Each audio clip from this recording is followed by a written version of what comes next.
In this video, let's talk about how to use Bank of America Teen Checkings account.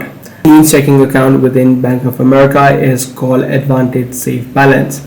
This feature or this account is a joint account which can be used by both the teen as well as their parents. So in terms of using it for teens, they would have their own debit card which they could use for purchases at stores or at online as well as to withdraw cash. Secondly, if you are 18, you could also use the mobile application where it lets you track your current balance that you have, as well as track the spend money feature, which lets you view all of the money or the transactions that you made within Bank of America. Now, if you are a parent, you can also get access to the teen's account or your child's account within your platform. Because this is a joint account, you can simply head over to your own Bank of America platform, head over to the Advantage Safe Balance that you'll be able to see within the banking section, and then you'll be able to track the real-time changes such as transactions as well as store purchases. Secondly, you also do have the option of card control, so you could simply head over to the account again and you have the option of locking and unlocking the debit cards.